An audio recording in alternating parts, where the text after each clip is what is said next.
yetu. Amani kwanza.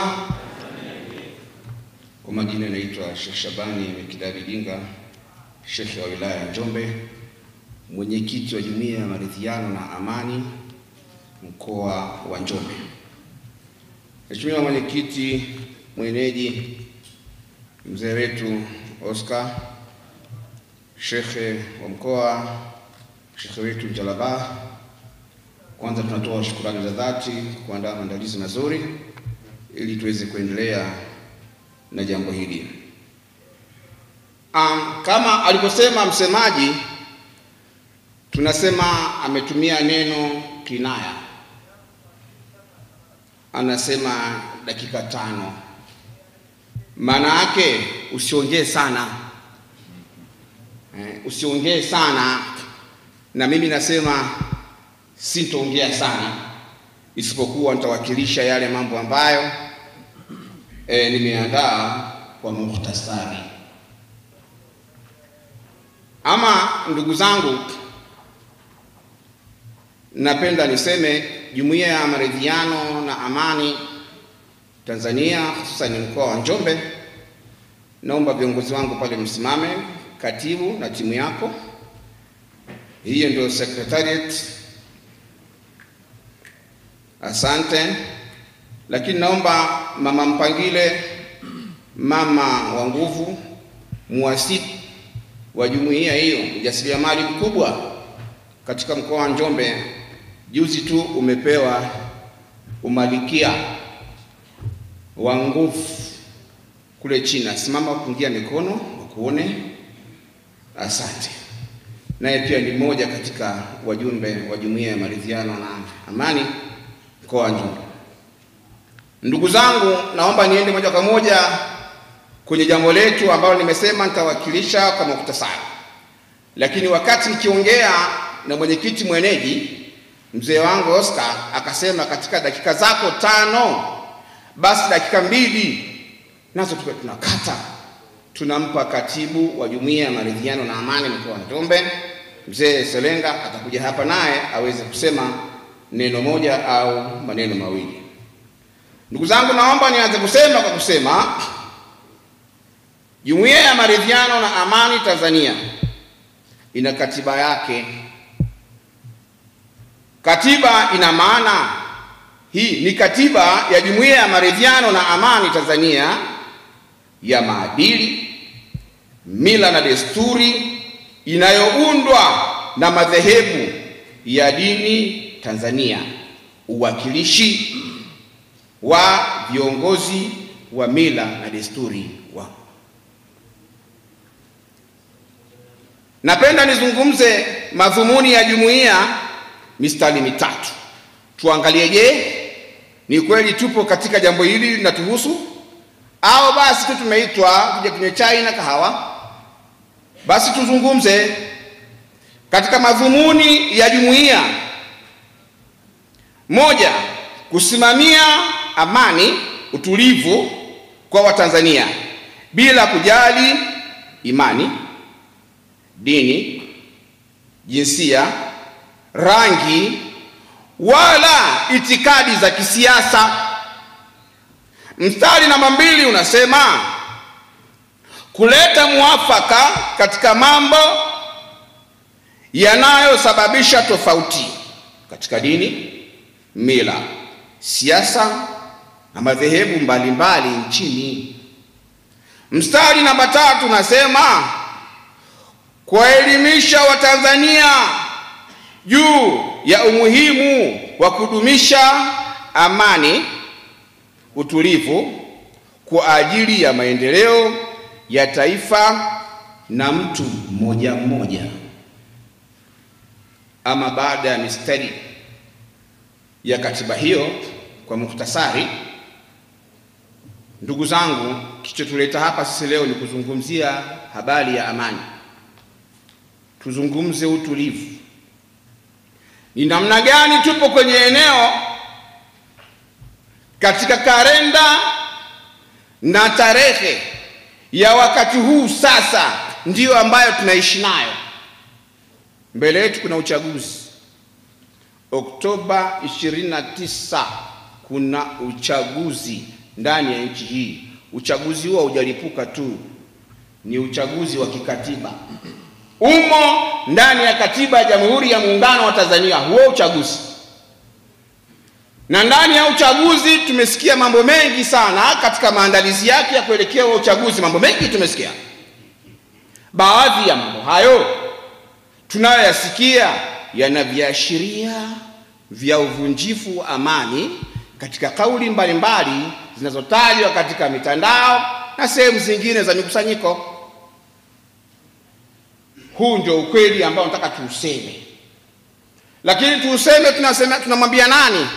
Kama alivyosema msemaji hapa, tunazungumza sisi humu ndani kama viongozi, lakini tuwaambie wenzetu ambao wako nje na ukumbi huu. Tunawaambiaje? Tunawaambia jambo la amani ni jambo la msingi. Amani si jambo la mchezo. Viongozi wengi wamesema kuisema hiyo amani. Sasa tunawaambiaje wenzetu wajiandaaje kule? Sisi tunachowaambia, hebu tufate taratibu nzuri ambazo zimewekwa na viongozi mbalimbali, wadau wa amani. Tufuate taratibu hizo. Haina maana kuleta vurugu na kuondosha amani, hususan kipindi cha uchaguzi, kitakuwa kina madhara ambayo yanajitokeza ndani ya jamii yetu. Kwanza, wazungumzaji tunazungumza hapa tutakuwa salama endapo amani inaondoka. Wasikilizaji hawatakuwa salama endapo amani itakuwa imeondoka. Lakini hatusemi sisi tu viongozi wa dini kwa mwongozo wa katiba hii, baada unataja lile kundi lingine la wale wazee wa mila na desturi. Hili ni kundi kubwa zaidi ukiliangalia katika jamii, nalo lina sababu ya muhimu sana tushirikiane juu ya jambo hili kama maelekezo ya katiba hii inavyoonyesha. Hakuna mmoja katika sisi atakayesalimika endapo amani itaondoka. Tukitaka kuambia, mimi leo nitasema, napenda niseme na vijana. Napenda niseme na vijana kwa sababu vijana wamekuwa sababu kubwa sana ya kutumika katika uvunjifu wa amani. Wanaongozwa, wanasogezwa mbele kwa kupewa maneno ambayo hayana faida yoyote, ambazo ni propaganda. Basi vijana watambue umuhimu wao na thamani yao. Hebu waachane na ushawishi wa mambo ya hovyo. Wafanye kitu kimoja kinachosema tarehe 29 vijana tujitokeze kwa umoja wetu, kwa heshima na nidhamu kubwa kwenda kupiga kura, kwani kupiga kura ni haki yetu. Kwenda kumchagua kiongozi ambaye tunamtaka ni haki yetu sisi kufanya namna hiyo. Tujitokeze kwa wingi vijana, tuepushe kuingiza migogoro katika maisha yetu. Maana amani ikitoka, uchaguzi ukapita, mguu umevunjika, hiyo nayo tunasema alhamdulillah, bado uko sawa, kuliko ni kifariki kabisa. Nalo litakuwa jambo ambalo si sahihi. Ama baada ya kusema maneno haya, sisi sote kazi yetu sasa, twende tukahamasishane tarehe 29 kwa wingi wetu, tutoke twende tukapige kura. Sisi sote tutoke, tukae misikitini, makanisani na magenge mengine, tukazungumzia habari ya upigaji wa kura kwa amani. Kwa haya machache, katibu wangu Askofu Selenga, kama niliposema, na kuomba uje utoe maneno machache ili makusudi tuweze kuendelea na jambo jingine. Msemaji, jambo hili limeruhusiwa na mwenyekiti. Utaniwia radhi kwa hilo. Nimesikia kengele yako.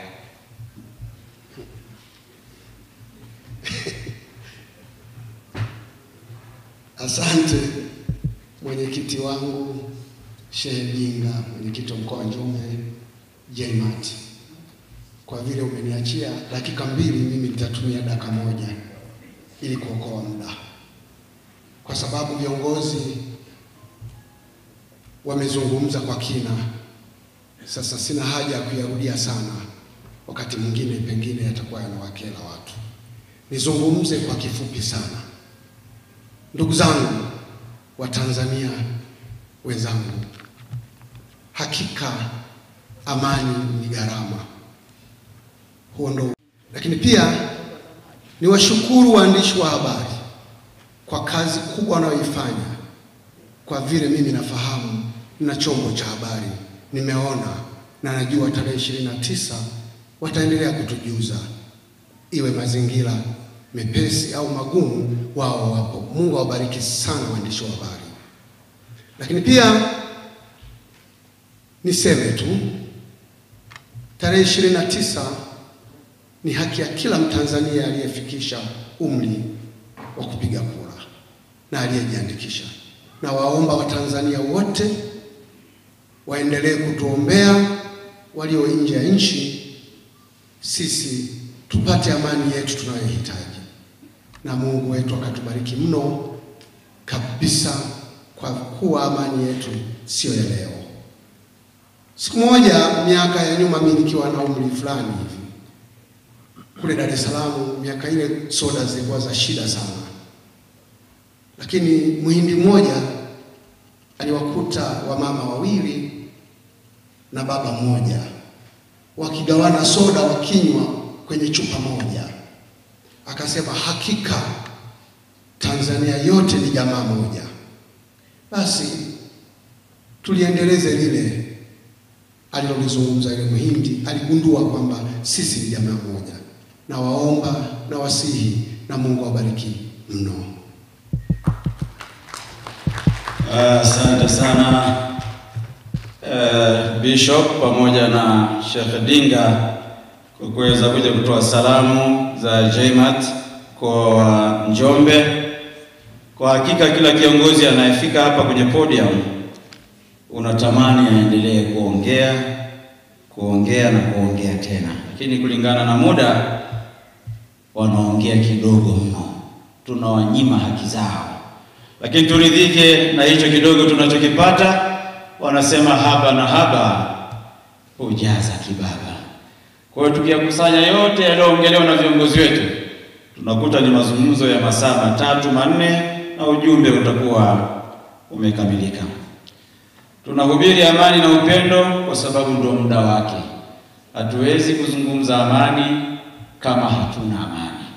Chukue nafasi hii sasa kuwasimamisha wale wapendwa wote wenye kuitakia mema nchi yao kwamba 29 Oktoba watakwenda kutiki viongozi wa dini kama mfano wa kuigwa. Wao wako mstari wa mbele na tayari wana vitambulisho vya kupigia kura. Naomba ukumbi mzima kuashiria hilo tuweze kusimama na tunyoshe mikono yetu miwili kwamba sisi tuko tayari. Hatusemi tu maneno, maana yake atakayekaa huyo sio katika sisi na tunampa ruhusa atoke. Asante sana viongozi wa dini, hao wanatupungia mikono, na hii ni ishara kwamba kwa hakika sisi viongozi wa dini tuko mstari wa mbele siku ya tarehe 29 Oktoba 2025 kwenda kupiga kura, kwa sababu kura ni haki yetu, kulinda amani ni wajibu wetu. Asante sana viongozi wa dini. Pigeni makofi kwa hilo. Naomba sasa kwa ridhaa yenu nimlete kwenu Askofu Jacob Kahemele kwa ajili ya kuweza kutoa salamu hapa kwa dakika zake tulizozitaja. Karibu sana Askofu Jacob Kahemele, na huyo ni kanisa la Anglican, yuko hapa jijini Mbeya. Karibu sana. Dini mbalimbali Tanzania yetu, kura ni haki yetu. Ndugu zanguni, awali ya yote namshukuru sana Mwenyezi Mungu kwa jinsi ambavyo amekuwa mwingi wa rehema, ametujalia afya katika miili yetu na roho zetu. Tumeweza kusanyika mahali hapa siku hii njema ya leo kwa ajili ya mambo ambayo ni muhimu sana kwa mustakabali wa taifa letu. Na washukuru sana walioandaa jambo hili na kutuwezesha kukusanyika, kwa sababu mazungumzo haya ni muhimu yafanyike. Hatuwezi kuyafanya mambo yakiwa yameharibika. Yanaweza kufanyika tu wakati mambo yakiwa bado yako salama. Kwa niwapongeze wale wote waliopata wazo na walioshughulika kutuandalia siku hii. Namshukuru sana Mwenyezi Mungu kwamba ametupa nafasi ya kusema mambo machache, na ninaposema ninatambua uwepo wa wetu wote na itifaki imezingatiwa. Jana nilikuwa natoka safari Dar es Salaam, na nilipofika nikaamua kwenda pale Forest kuchukua gari, niliacha pale. Nikakutana na kijana mmoja ninayemfahamu. Kamwambia, habari za hapa bwana? Habari za Mbeya? Akasema nzuri. Mambo yakoje? Akasema mambo yapo, lakini mambo si shwari bwana. Kaambia mambo si shwari kwa nini? Joto la uchaguzi. Yaani mambo sio shwari kabisa. Okay. Basi nikaingia kwenye gari nikaondoka. Lakini nimeendelea kutafakari jibu la yule kijana kwamba mambo si shwari. Amejuaje kwamba mambo si shwari? Mambo gani ambayo si shwari?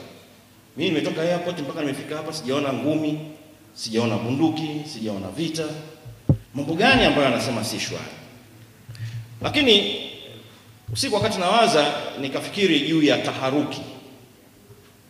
taharuki iliyopo, na tafsiri nyingine ya taharuki labda ni hofu iliyopo wakati huu wa uchaguzi.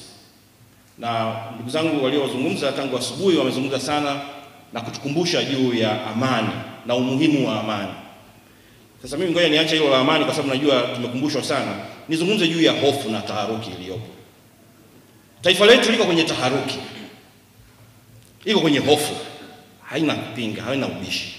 Sasa wanasema askofu unatutisha, wanasema tuko kwenye hofu ya uchaguzi, tuko kwenye taharuki. Ndiyo, taifa liko kwenye taharuki ya uchaguzi. Lakini niambieni, ni uchaguzi gani uliwahi kufanyika mahali gani duniani kusipokuwa na taharuki? Ni lini tuliwahi kuwa na uchaguzi kukawa hakuna hofu kuelekea kwenye uchaguzi? Nchi gani? Mahali gani? Kila wakati kunakuwa na hofu fulani zinazoambatana na uchaguzi. Kwa unyenyekevu mkubwa na kwa heshima, mimi nimefananisha na kina mama, naomba mnisamee kwa kutumia mfano huu. Mchakato wa kidemokrasia wa kuleta uongozi katika nchi ni kama vile mchakato wa kumleta mtoto duniani. Mama akishapata ujauzito tu, shughuli zinaanza. Kichefuchefu, kliniki zinaenda, wengine wanawekwa bed rest, wengine nini. Ikishafika leba ndio hatari zaidi. Na hii wiki tuko kwenye leba. Kwamba sasa itakuwaje? Kimbia, baba ana hofu na madaktari wanaitwa na kadhalika na kadhalika.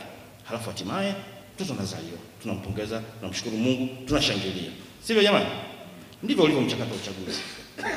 Kwamba wakati tunaanza zinakuja kampeni, anakuja maneno, hofu zinaingia, kama vile mama mjamzito atatafuta hiki, sasa yule ataomba sijui chokaa ale, chakula hakiliki, mara anataka vyakula ambavyo havieleweki. Mume mjinga atakachokifanya ni kuanza kulalamika, kuandikia barua wakwe, huyu binti yenu mbona sasa analeta shida kwenye nini?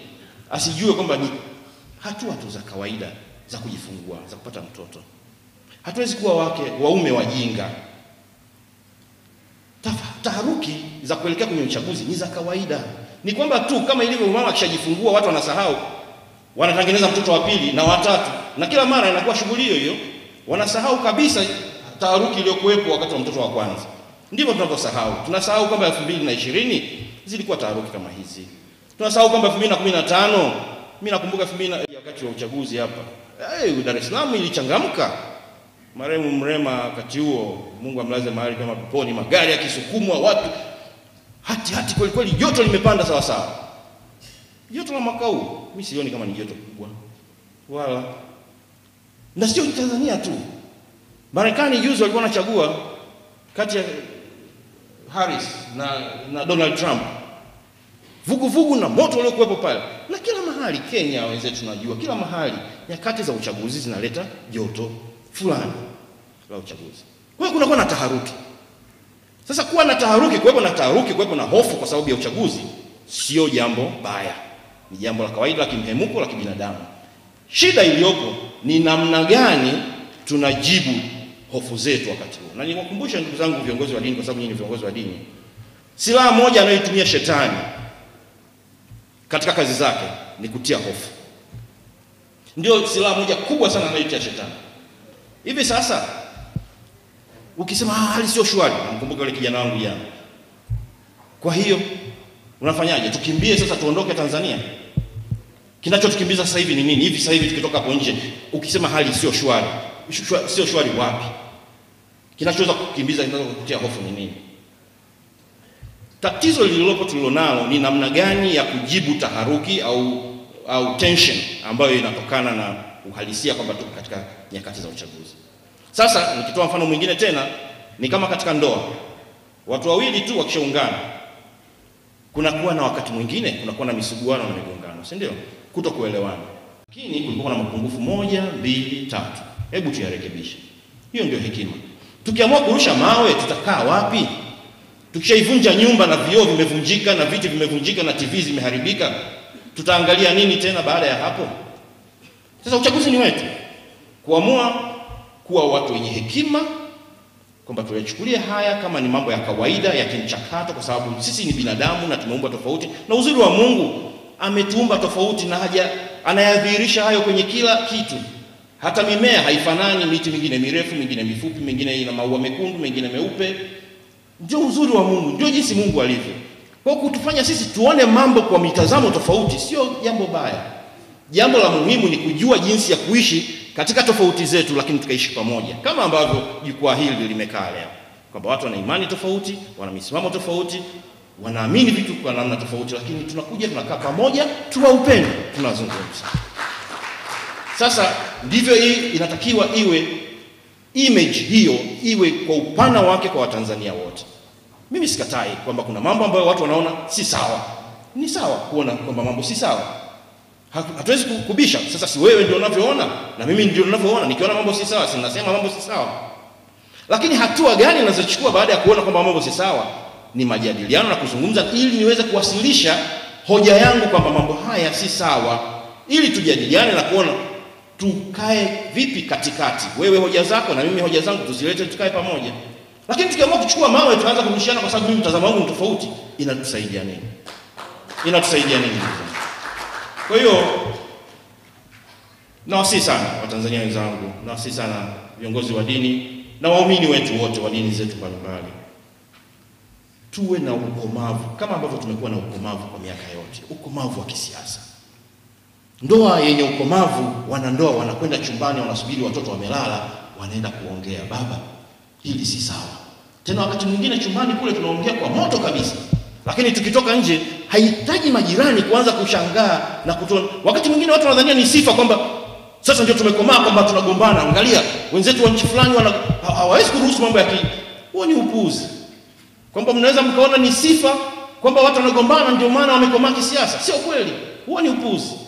Na kuna watu wanafurahi kwenye shida. Yaani kuna watu chakula chao, shibe yao ni fujo. Anatamani tu kuwe na mbona hatupati mtikisiko wa kutosha? Anatamani kuwe na mtikisiko. Hatuwezi kuishi namna hiyo. Ndugu zangu, twendeni tukapige kura, mchakato uishe, halafu tutakuja kwenye mazungumzo kama kuna jambo la kuzungumza. Mungu awabariki sana.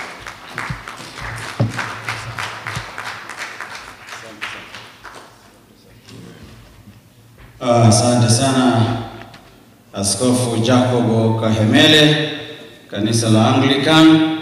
Ujumbe mzito mzuri, kwa hakika tunakupongeza. Ndugu viongozi wenzangu, ikiwa kuongelea amani na utulivu tumepewa majina na baadhi ya watu huko nje kwamba tunakuwa chawa, basi huyu ni chawa mzuri. Huyu ni chawa mzuri na awe na mikia mingi. Na usiogope, usitishwe, usitiwe hofu kama alivyosema Askofu Jacob. Naomba nichukue nafasi hii sasa, kutumia nafasi hii kumkaribisha mwenyekiti mwenza wa kamati ya amani mkoa wa Iringa, Sheikh Shamsi Elmi. Kwa kweli niseme tu kwamba mnavyoniona mimi hapa nimesimama ni matokeo ya Shamsi Elmi ambaye ni mwalimu wangu, amenijenga akanipika. Na kukaribisha sana mwalimu Shamsi.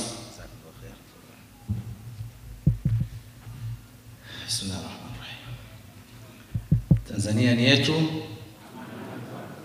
na Kura ni haki yetu. Namshukuru sana Mwenyezi Mungu ambaye amenileta katika jiji hili la Mbeya kushiriki nanyi ndugu zangu viongozi katika kongamano hili muhimu kwa nchi yetu, nalo ni kongamano la amani. Na niseme tu, Tanzania sasa hivi iko katika kipindi cha taharuki kama alivyosema Mheshimiwa Askofu. Watu wapo katika kampeni ya vyama vyao, na sisi kama viongozi wa dini tupo katika kampeni ya chama chetu ambacho ni nchi yetu. Kampeni hii inakaribia kufikia kileleni, na sisi kama viongozi wa dini tuna umuhimu mkubwa wa kuzidisha juhudi katika masiku yaliyobaki, ili na sisi chama chetu cha nchi yetu kishinde na nchi yetu ibaki salama salimi. Ndugu zangu viongozi, MC hapa amegusia jambo nilipenda niliseme na mimi vile vile. Sasa hivi ukisema unazungumzia amani, hasa ukiwa kiongozi wa dini, wanakuambia wewe ni chawa. Sasa kama kuwa chawa ni kuzungumzia amani ya nchi yako, basi sisi ni chawa wazuri, na watupe cheo zaidi tuwe labda ni kupe au mdudu yote mwingine mkubwa zaidi. Lakini hawaishi hapo tu, wanasema bahasha zimetembea. Sasa waseme bahasha, waseme magunia yametembea. Kama ni ya pesa ukihongo kwa ajili ya usalama wa nchi yako, hakuna dhambi yoyote. Kwa hiyo nilipenda nijitie moyo, niwatie moyo ndugu zangu viongozi wa dini kwamba tupo katika njia sahihi ya kuzungumzia amani ya nchi yetu. Baadhi ya viongozi wa dini wamekuwa wana ile hisia za upungufu, inferiority complex, kiasi cha kwamba akitaka kuzungumzia amani anaanza kwanza kulaumu. Unajua kuna dosari moja, kuna dosari ya pili, kuna dosari ya tatu, kuna dosari ya nne, afu sana lakini amani nayo ni muhimu. Hapana, usio muda wa kulaumu. Huu ni muda wa kuzungumzia ajenda moja tu ya amani. Kwa sababu bila amani hayo mengine hayapatikani. Of course kuna falsafa tofauti. Sisi kama Waislamu katika sura Al-Baqara aya 126 kama sikosei, Mwenyezi Mungu anasimulia kisa cha Nabii Ibrahim ambaye ni baba wa mitume wote. Mwenyezi Mungu anasema wa idh qala Ibrahim, kumbuka pale Ibrahim aliposema, Rabbi, ewe Mola wangu, ij'al hadha baladan aminan, jaalia mji huu kwanza uwe na amani, halafu pili warzuq ahlahu min athamarat, waruzuku wakazi wa mji huu matunda. Kwa hiyo masuala ya haki, sheria, uadilifu ni matunda yanayotokana na kuwepo na amani. Sisemi kwamba uadilifu unakuja baada ya amani au amani inakuja baada ya uadilifu. Ni ile falsafa ya yai na kuku, nani alianza? Tutabishana mpaka asubuhi. Lakini kwa sababu ni muda unaohitaji tuzungumzie amani, basi tutoe muda mkubwa zaidi, umuhimu mkubwa zaidi kuzungumzia amani, halafu uadilifu, sheria, haki za binadamu ni mchakato wa muda mrefu. Tutaendelea kuzungumzia, kwa sababu tukipoteza amani ina maana vyote vile vingine vitapotea. Vijana wetu wengi wamelishwa matango pori, naweza nikasema, ya kuzungumzia vitu vingine isipokuwa amani, ili amani ipatikane. Kwa hiyo kuna umuhimu mkubwa tukaingia katika fikra zao, mindset zao, tukaangalia approach tunaweza tukaitumia katika kipindi hichi kuwa kinaisha, kwamba sasa hivi tusiangalie kitu kingine, nchi yetu ivuke katika kipindi hichi ikiwa ni salama salimini. Ndugu zangu, tuna Ijumaa na Jumapili zinazokuja, na ndio fursa zetu za mwisho kama viongozi wa dini kuandaa hotuba zetu na speech zetu ambazo zitagusa fikra za vijana. Tusizungumze na wazee. Wazee wote wanataka amani, wanataka wafe kwa amani. Lakini vijana kuanzia miaka 15, 14, 15 ndio tunatakiwa tuzungumze nao. Kama alivyosema Mheshimiwa Askofu kisa kilichomtokea. Mimi nilitoa hutuba nyuma inahusiana na masuala ya amani.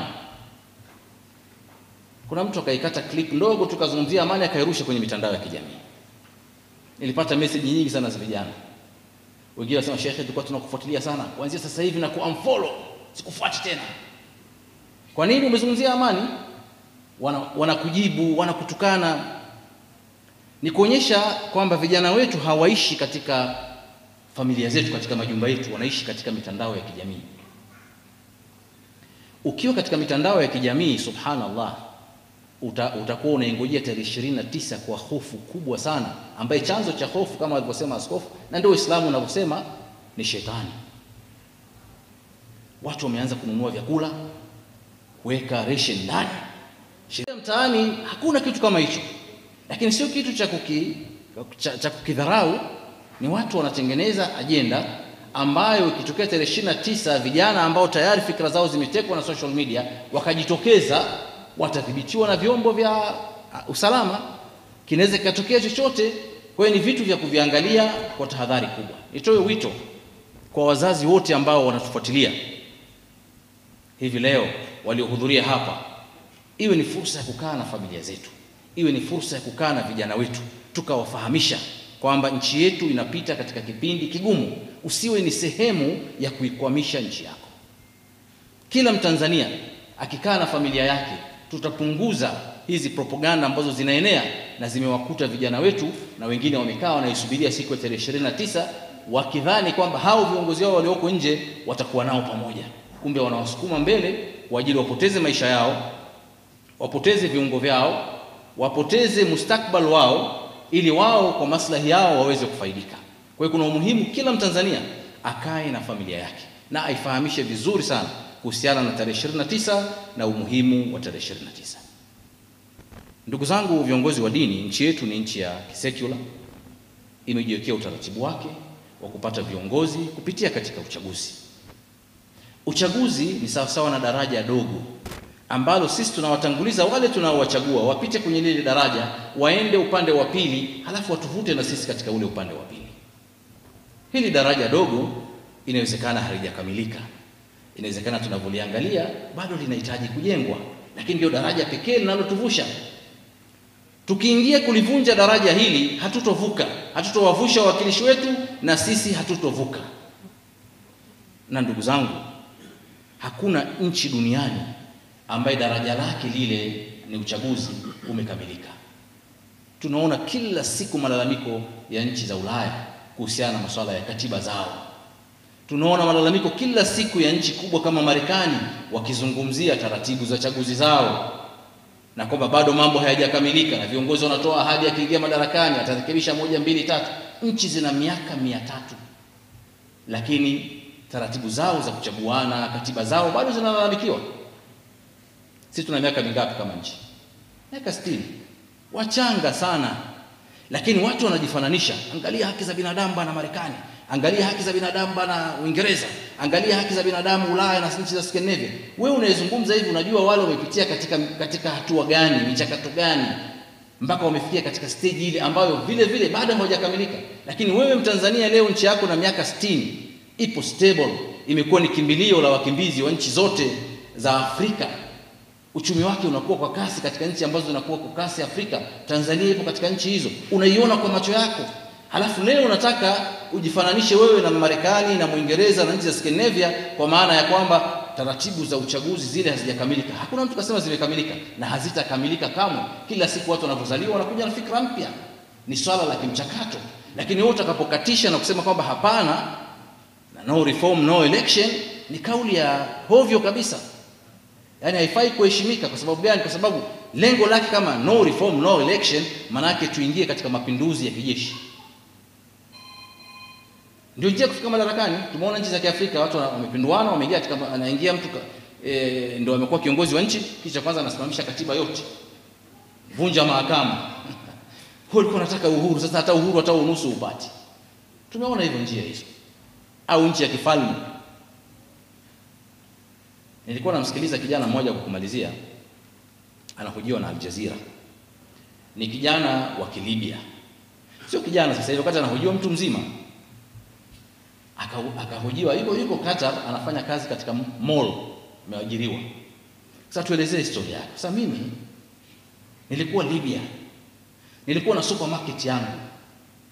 lakini nilikuwa wakati huo kijana. Ilipokuja zile slogans za uhuru, demokrasia, haki za binadamu, mimi nilikuwa ni wa kwanza na nilikuwa nikishawishi wenzangu kupitia social media, simu za mkononi na application tofauti. Lakini ilipotokea mimi sasa hivi sio tena na supermarket, nimeajiriwa kwenye supermarket Qatar. Anaambia unasemaje kama ungerudishwa umri ule? Anasema nisingeingia katika lile jambo. Tulidanganywa. Nchi yetu mpaka sasa hivi haijajengeka na haitojengeka, na inaendeshwa na makundi ya wanajeshi wa Libya. Wengi tumekuwa wakimbizi wakati tulikuwa tunaishi katika nchi yetu kwa amani, na ilikuwa ni nchi ya kupigiwa mfano kwa uchumi na kusaidiwa. Huyu kijana anazungumza ushuhuda aliyodanganywa alipokuwa kijana. Leo amekuwa mfanyakazi kwenye supermarket, kwenye mall, wakati alikuwa na supermarket yake katika nchi yake. Leo wanatudanganya ndugu zangu wa Tanzania, ndugu zangu viongozi wa dini, watu wako nje ya nchi, watu wenye kutaka madaraka kwa njia wanazozijua wao wenyewe, ni haki yao kikatiba, lakini sio kwa njia hiyo.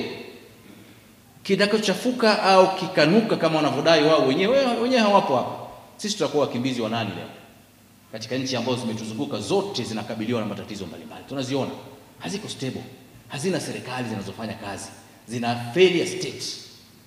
Hamna polisi, hamna jeshi, hamna afya, hamna wizara ya aina yote. Failure state. Kwa sababu unadai tu haki ya kurekebisha daraja likae vizuri tupite wote. Sawa, ni mchakato utaendelea. Kwa hiyo ni lazima tuwafahamishe vijana wetu, tuzungumze na vijana wenye matatizo. Ndugu zangu, wengi ni vijana wanaohamasishwa kufanya fujo, kufanya maandamano. Wengi, asilimia kubwa ni vijana. Wengi katika raia wa nchi yetu sasa hivi ni vijana. Kwa hiyo kuna umuhimu mkubwa sana wa vyombo vya habari, viongozi wa dini, wazazi, mashule yetu katika kipindi kilichobaki kuzungumza na vijana wetu kuhusiana na umuhimu wa kuvuka salama katika hili daraja ambalo liko mbele yetu. Shukrani kwa kunisikiliza.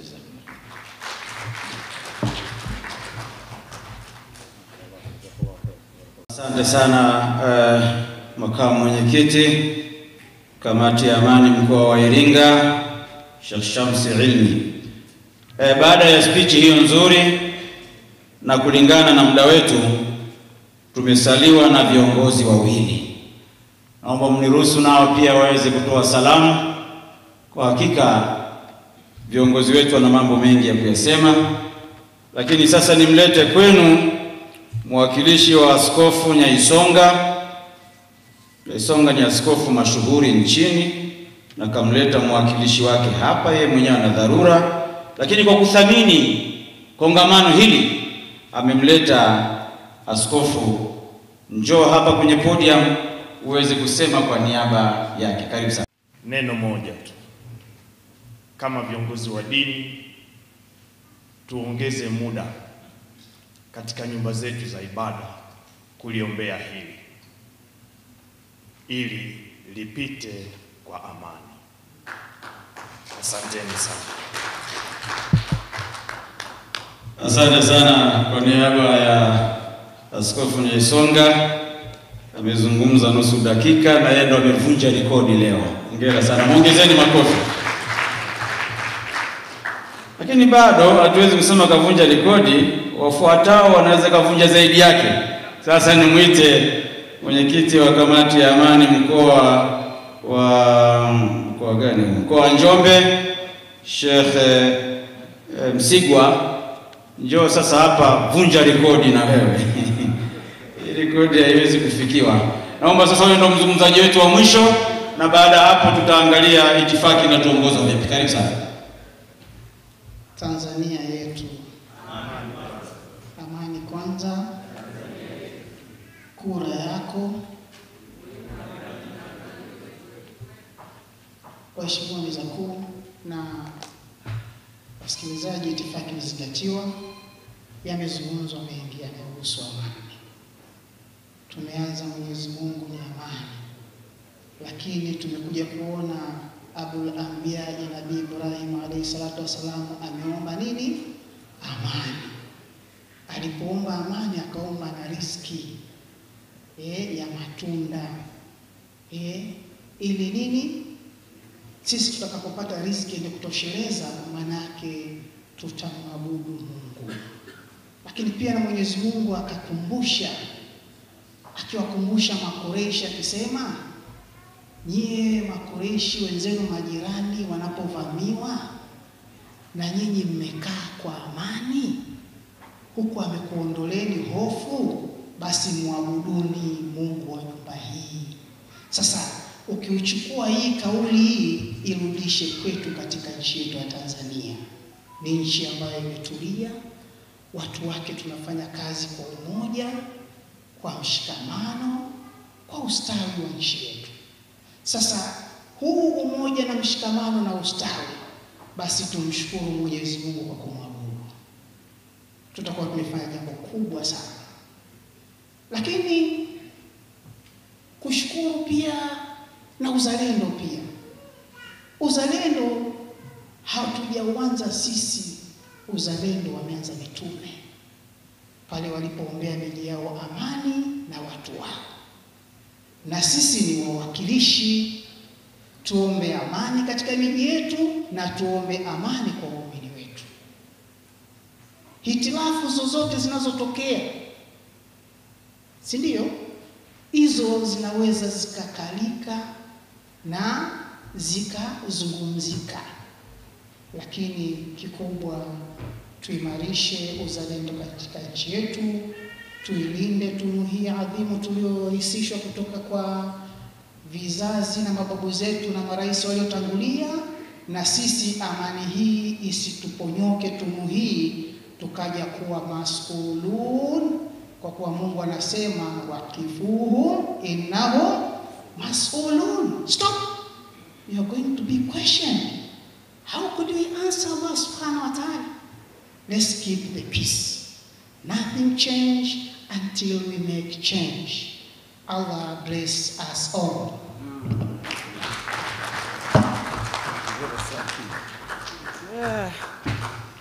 Kwa kweli mwenyekiti wa kamati ya amani pale Njombe naye kavunja rekodi, maana kazungumza lugha ambayo kwa kweli haikuzungumzwa na wote. Amevunja rekodi kutumia lugha hiyo. Ametumia nafasi hii sasa, kwa kweli wazungumzaji wetu tuliowapanga kwa niaba yenu, naweza nikasema kwamba salamu zao zimeshatolewa zote kwa mujibu wa ratiba inavyoniongoza hapa. Lakini busara ya meza imesema, na mtaisupport meza, kwamba nchi yetu inajengwa na mwanaume na mwanamke. Sasa tukimwacha mwanamke asiseme sauti yake hata moja, tutakuwa tujawatendea haki kina mama. Nadhani mnakubaliana na meza kwamba tumuite sasa Bi Salma, Daktari Salma Kilima kwa upande wa Uislamu aje hapa niliposimama, tumpe dakika 2 aweze kukazia hawa kina baba walichokisema. Muda huo ajiandae Bishop Erica Mwakiokile naye pia kwa dakika 2 kwa upande wa kina mama. Karibu sana.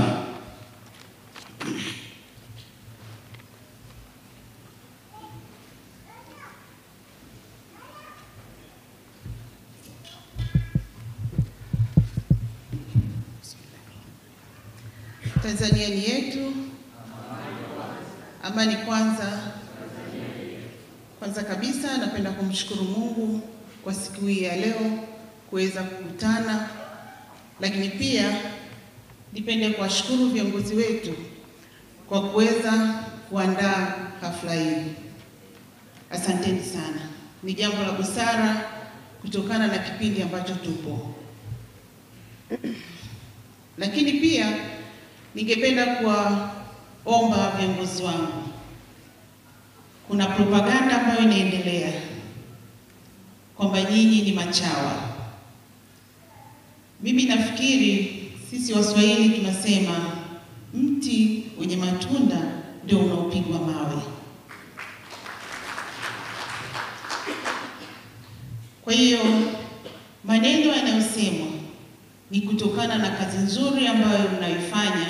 Kwa hiyo wanataka kuwashusha chini ili msiendelee. Kwa hiyo nawaomba sana muendelee kutangaza amani, amani, amani. Na kipindi hiki cha uchaguzi ni muhimu sana kuitangaza amani, kwa sababu vijana wetu wengi wana mihemko na hii ni kutokana na mmomonyoko wa maadili ambao taifa letu umelikumba kwa vijana wetu. Kwa hiyo sisi kama viongozi, lakini kama wazazi, tunawaomba sana, au niwaombe sana wazazi, tuongee na vijana wetu. Tumekuwa na majukumu mengi kiasi kwamba kuna upande mmoja tunajisahau kuongea na vijana. Kwa hiyo nawaomba kwa kipindi hiki tuongeze nguvu zaidi, tuongee na vijana wetu, waache kulipuka kutokana na maneno ya kwenye mtandao ambayo yanaendelea.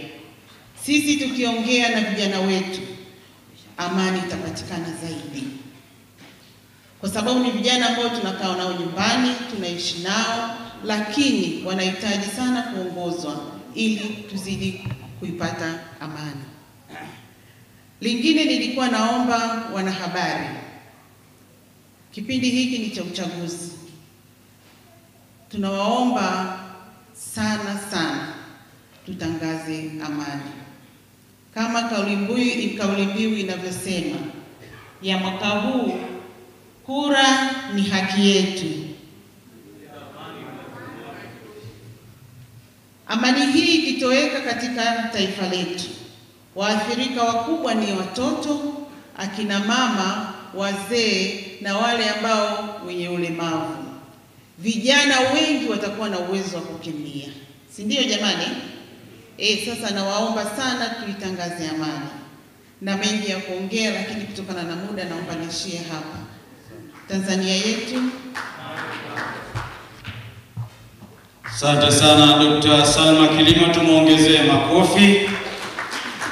Amani ikitoweka, mama, mtoto, mzee, mlemavu ndiye wa kwanza kuathirika. Naomba sasa nimkaribishe Bishop Madam dada, majina yote ni ya kwako, Erika Mwakiokile.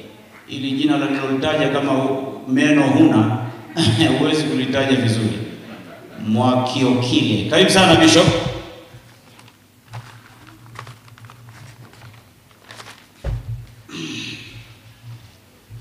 Asante sana. Huyo ndo mzungumzaji wetu wa mwisho kwa siku ya leo. Baada ya hapo itifaki itazingatiwa.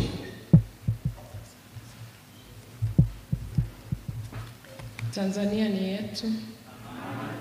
Amani kwanza. Awali ya yote nipende kuwashukuru viongozi wote wa Jukwaa la Amani pamoja na Jumuiya ya Maridhiano na Amani Tanzania. Kwa kusema hayo, niwashukuru pia viongozi wote kutoka sehemu mbalimbali, Waislamu. Asanteni sana, na ninamshukuru Mungu aliyetusafirisha salama kutoka kona zote za nyanda za juu kusini. Tuko hapa kwa neema yake. Niseme napenda kushukuru sana kwa viongozi wetu, wamezungumza, wamenena yapasayo amani ya nchi yetu. Kila mtu yuko hapa ni kwa sababu ya amani. Na tuko salama, hatusikii milio ya bunduki na hatujazoea, ni kwa sababu ya amani. Ninachowaomba Watanzania wote kwa ujumla, hasa viongozi wa dini, kama ambavyo mtumishi wa Mungu mwakilishi wa Mwasha Mbaba Askofu Gervas Nyaisonga amezungumza kwamba tuendelee kuomba, nami naomba kusisitiza maombi ni muhimu. Tukiwa misikitini, tukiwa kwenye nyumba zetu za ibada, huko makanisani, hebu tuendelee kuomba mpaka siku ya uchaguzi ukipita, na utapita. Lakini ninayo maneno machache ambayo nitayasema mbele yenu. Kitabu cha Yohana Mtakatifu sura ya 14 mstari wa 27, maandiko yanasema, amani na waachieni, amani na wapa, niwapavyo mimi si kama ulimwengu utoavyo. Msifadhaike mioyoni mwenu, wala msiwe waoga. Hatupasi kuwa waoga, hatupasi kuogopa. Misingi yetu wa Tanzania tukisimamisha katika hali ya amani, na kuidumisha amani ikatawala, kama neno lisemavyo. Yesu Kristo aliongea anapoondoka duniani kwa imani yetu wa Kristo, kwamba alituachia amani. Amani hiyo aliyotupa ulimwengu hauwezi kutupa. Leo tunaona namna ambavyo tunaweza kukopi mambo ya magharibi, tunaweza kukopi vitu ambavyo havifai. Hebu tumwangalie Mungu alituachia kitu gani. Amani hii imetuweka salama, amani hii imetufanya tushikamane, amani hii imetufanya tuzungumze lugha moja. Sisi tunazungumza Kiswahili, hatuna ukabila, hatuna kuulizana. Sidhani kama tumekutana hapa tukaongea wewe unatokea wapi, kabila gani. Hatuna hayo. Naomba tuilinde hiyo amani, na pia tuondoe woga. Hayo tunayosikia mitandaoni yapo na yataendelea kuwapo, ila Mungu atusaidie. Ukisoma tena Mithali 14, sura ya 14, mstari wa 34, Biblia inasema haki huinua taifa, bali dhambi ni aibu kwa watu wote. Ninakiomba sana, ninachoomba mbele yenu, tuendelee kutenda haki. Watanzania wote tutende haki. Watumishi wa Mungu makanisani, misikitini, tutende haki. Haki ni kichocheo cha amani. Tenda haki nyumbani, tenda haki kwenye mtaa wako, tenda haki kazini kwako. Wengine ni watumishi serikalini na huko wanatumika kanisani. Tenda haki, amani itatawala. Lakini haki ikiondoka, tutapata shida. Ninakusihi sana, haya maandiko yapo kutuonya sisi tuliofikiriwa na miisho ya zamani. Narudia kusema, haki huinua taifa, lakini dhambi ni aibu kwa watu wote. Amani iwe kwetu. Na nimalizie kusema, kura ni haki yetu na kulinda amani ni haki yetu. Wamama tuko hapa, si ndio? Sisi ni wahanga wakubwa. Wababa wana mbio, wababa wanaweza kutimuka, wababa wanaweza kupanda hata pikipiki akakimbia kama ipo nyumbani. Wamama tusisubutu. Hebu tuongee na watoto wetu. Hatutamani kuona vurugu, hatutamani kuona watoto wetu wanapata madhara, hatutamani kuona hata bunduki sijui wanajeshi wameshika. Mimi sitamani, sijazoea mambo hayo kwenye nchi hii. Sitamani. Amani iwe kwetu. Tuseme wote, kura ni haki yetu, linda amani ni haki yetu. Asante sana. Asante sana Bishop Erica Mwakiokile, na hapo kwa kweli tutakuwa tumekamilisha salamu mbalimbali kutoka kwa viongozi wa dini.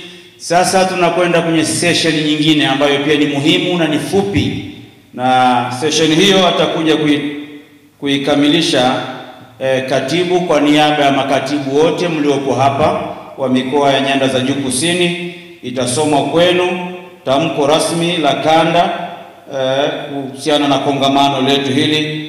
Kwa mazungumzo yote yaliyozungumzwa na viongozi, alikuwa anafanya summary. Sasa linatoka tamko rasmi kwa ajili ya kongamano letu hili. Naomba nimkaribishe, huyu sio dokta, ni Profesa Arnold Mwanjoka kuja kusoma tamko rasmi la kongamano letu. Tafadhali karibu. Asante sana MC. Tanzania yetu, hapa tumeanza kuchoka. Tanzania yetu, amani kwanza, dini mbalimbali. Naomba waandaji chakula ndani ni chakula jamani. Dini mbalimbali, upendo na amani. Asante sana. Kura ni haki yetu.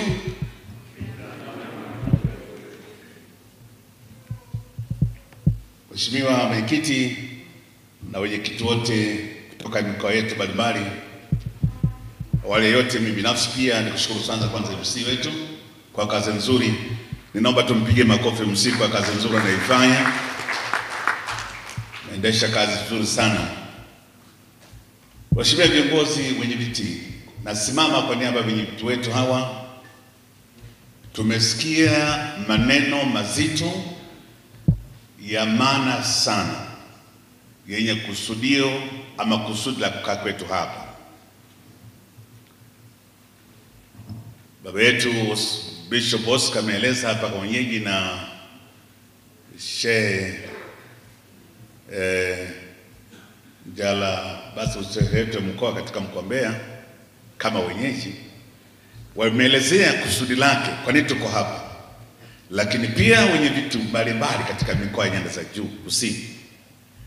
Tumesikia sisi wote hapa na Tanzania nzima kwa nini tunakusanyika hapa. Wamefafanua vizuri kwa muda mchache lakini wenye maana, na katika maelezo yote hayo yanalenga kitu kimoja ambacho ukisummarize, utakapoweka katika majumuisho, tunaipenda Tanzania yetu na tunaitakia amani Tanzania yetu.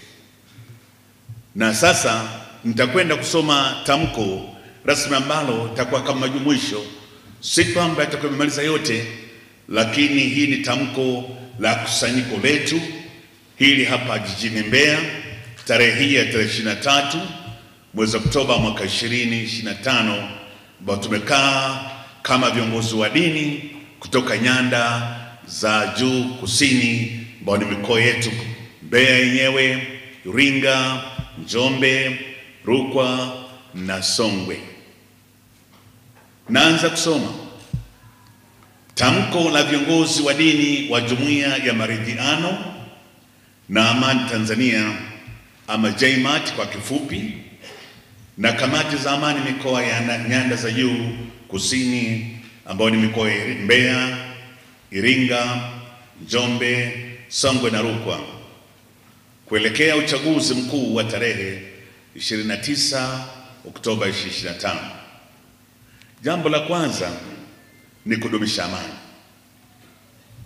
Sisi viongozi wa dini wa Jumuiya ya Maridhiano na Amani Tanzania ama JMAT kwa kifupi, pamoja na kamati za amani za mikoa kutoka madhehebu mbalimbali wa mikoa ya nyanda za juu kusini, tukiwa kama walezi wa maadili, amani na mshikamano katika jamii, tunatoa tamko hili kuhamasisha wananchi wote kwa ujumla wake tarehe 29 Oktoba mwaka wa 2025.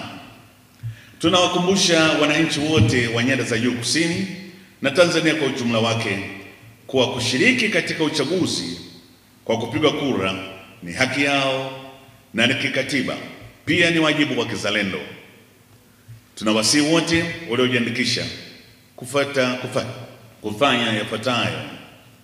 Kwanza, ujitokeze kwa wingi siku ya uchaguzi, yaani hiyo tarehe 29 Oktoba 2025. Lakini pia wafanye maamuzi ya busara na ya haki kwa kuchagua viongozi wanaoamini watawatumikia kwa uadilifu, wakitambua kwamba kura ni haki yetu, kulinda amani ni wajibu wetu. Pia amani ni msingi wa maendeleo ya kijamii na kiuchumi na kiroho pia. Hivyo tunakumbusha wananchi wote kwamba tofauti za kisiasa hazipaswi kuwa na chanzo cha chuki au migawanyiko. Maandamano na vurugu siku na baada ya uchaguzi visipewe nafasi, kwa sababu amani ni zawadi kutoka kwa Mungu. Tusichezee katika nchi yetu ya Tanzania. Viongozi vivyo hivyo tunawasihi viongozi wa vyama vya siasa waonyeshe mfano wa uvumilivu na hata kuheshimiana katika kampeni zao kuelekea uchaguzi mkuu. Jambo lingine ni wito kwa viongozi na tume ya uchaguzi. Tunatoa rai kwamba tume huru ya uchaguzi au INEC kuhakikisha kwamba uchaguzi unatakiwa uwe huru, wa haki na wa kuaminika. Pia tunaomba vyombo vya usalama, ulinzi na usalama kuzingatia utu, sheria na haki za binadamu wakati wa kutekeleza majukumu yao.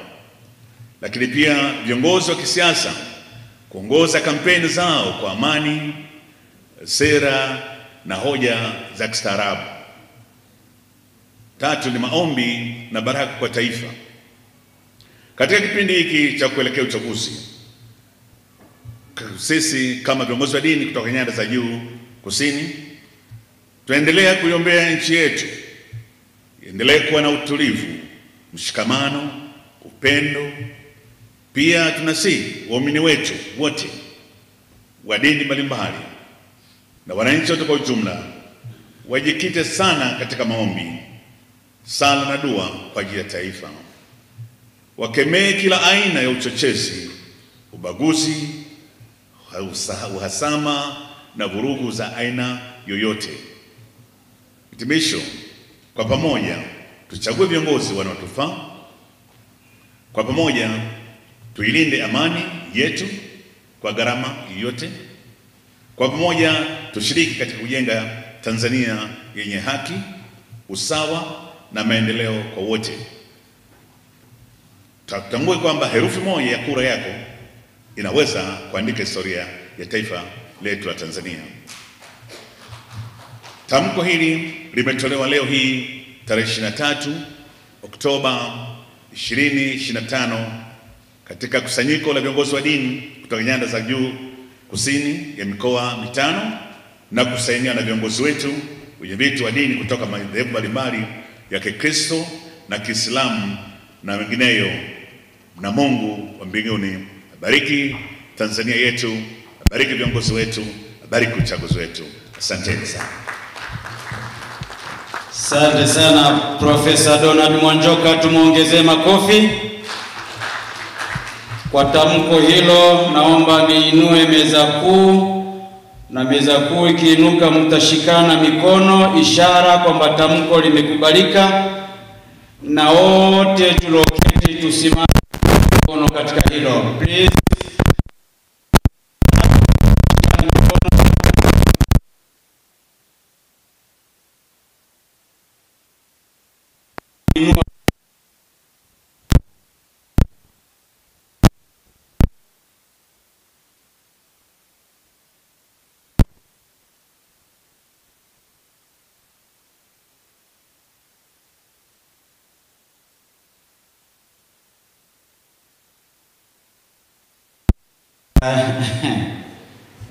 Kama hili jambo tulilofanya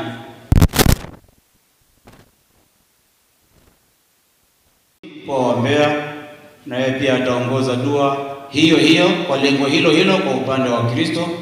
Kwa hiyo itakapoombwa ya Waislamu wote tutaitikia, na baadaye wakija wa Kristo wote tutaitikia. Naomba sasa nitumie nafasi hii kuweka itifaki tu ya kawaida kabisa ambayo italeta heshima. Mheshimiwa Sheikh wa mkoa na mashehe wenzako, naomba sasa mshuke chini hapo. Makadhi yote wa mikoa, makatibu wa BAKWATA mikoa na jumuiya zile zote za Waislamu ambao mpo hapa, naomba tuungane na mashehe wa mkoa watusomee zile sura ambazo huwa zinasomwa kwa ajili ya kupeleka ujumbe kwa Mwenyezi Mungu kuhusiana na nchi yetu na amani kwa ujumla. Ambao sote kwa pamoja tumekusanyika hapa kuiombea nchi yetu amani, utulivu, mshikamano na uchaguzi uweze kupita salama, na maisha baada ya uchaguzi yawe ya Tanzania nzuri yenye amani, upendo na maendeleo. Bila tafadhali dua al-Fatiha. Bismillahirrahmanirrahim. Alhamdulillahi rabbil alamin. Arrahmanir rahim. Maliki yawmiddin. Iyyaka na'budu wa iyyaka nasta'in. Ihdinas siratal mustaqim. صراط الذين أنعمت عليهم غير المغضوب عليهم ولا الضالين آمين. بسم الله الرحمن الرحيم. الله لا إله إلا هو الحي القيوم لا تأخذه سنة ولا نوم له ما في السماوات وما في الأرض من ذا الذي يشفع عنده إلا بإذنه يعلم ما بين أيديهم وما خلفهم ولا يحيطون بشيء من علمه إلا بما شاء وسع كرسيه السماوات والأرض ولا يؤوده حفظهما وهو العلي العظيم.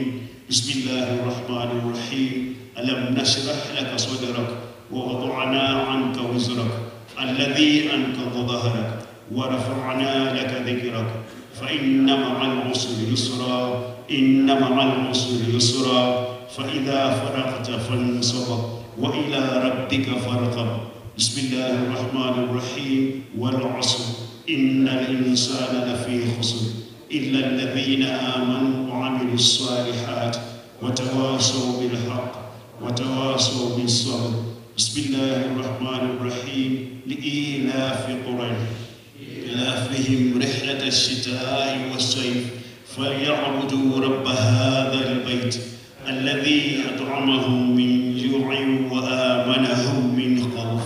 بسم الله الرحمن الرحيم. قل هو الله أحد الله الصمد لم يلد ولم يولد ولم يكن له كفوا أحد. بسم الله الرحمن الرحيم. قل أعوذ برب الفلق من شر ما خلق ومن شر غاسق إذا وقب ومن شر النفاثات في العقد ومن شر حاسد إذا حسد. بسم الله الرحمن الرحيم. قل أعوذ برب الناس ملك الناس إله الناس من شر الوسواس الخناس الذي يوسوس في صدور الناس من الجنة والناس. اللهم صل على محمد وعلى آله محمد كما صليت على إبراهيم وعلى آله إبراهيم. اللهم بارك على محمد وعلى آله محمد كما باركت على إبراهيم وعلى آله إبراهيم في العالمين إنك حميد مجيد. الفاتحة. بسم الله الرحمن الرحيم. الحمد لله رب العالمين الرحمن الرحيم مالك يوم الدين إياك نعبد وإياك نستعين اهدنا الصراط المستقيم صراط الذين أنعمت عليهم غير المغضوب عليهم ولا الضالين. بسم الله الرحمن الرحيم. الحمد لله رب العالمين والصلاة والسلام على أشرف الأنبياء والمرسلين نبينا محمد وعلى آله وصحبه وسلم. اللهم إنا نسألك بكل اسم هو لك سميت به نفسك أو أنزلته في كتابك أو استأثرت به في علم الغيب عندك أن تجعل القرآن الكريم ربيع قلوبنا ولجلاء أحزاننا برحمتك يا أرحم الراحمين. Ewe Mwenyezi Mungu Mungu wa mbingu na ardhi, tunakuomba kwa majina yako matukufu ambayo umewafundisha waja wako wema. Ewe Mwenyezi Mungu, tunaomba ujalie nchi yetu iwe ni nchi ya amani, ivuke katika kipindi hichi kwa amani. Ewe Mwenyezi Mungu, naomba wajalie viongozi hawa busara na hikma ili waweze kutuvusha katika kipindi hichi tufike katika pwani ya amani. Ewe Mwenyezi Mungu Mungu wa mbingu na ardhi, tunakuomba usikie dua yetu hii kama ulivyotuamrisha tukuombe, na sisi tumekuomba, na kama ulivyoahidi tutatujibu, basi tunakuomba utujibu, uifanye nchi yetu iwe ni kisiwa cha amani. Ewe Mwenyezi Mungu mtukufu, tunakuomba kwa kila unyenyekevu, tunapita katika kipindi kigumu kama nchi na kama watu, bila mwongozo wako hatuwezi kufika. Tunaomba rehema zako na hikma zako na amani zako zitushukie. Wa sallallahu ala nabiyina Muhammadin wa ala alihi wa sahbihi wa sallam. Alhamdulillah. Alhamdulillah rabbil alamin wassalatu wassalamu ala ashrafil anbiya'i wal mursalin. Allahumma sahhil lana ma nurid wa najjina mimma nakhaf bifadlika ya latif. Allahumma farij al-ham amin kashif al-ham amin mujib da'wat al-mudarrin rahman ad-dunya wal akhirati rahimahum anta tarhamuna farhamna bi rahmatin tughnina biha rahmat man siwak. Allahumma ij'alna mimma yaquluna fayamalun wa ya'maluna fayukhlisun wa yukhlisuna fayusabun. Wa sallallahu ala sayyidina Muhammad wa ala alihi wa sallam. Alhamdulillah. Sheikh wa Rukwa. Nafikiri baada ya hapo tumefika ukomo wa dua yetu hii kutoka upande wetu sisi wa Islam kubwa. Tunazidi kuomba Mungu tukubalie dua yetu.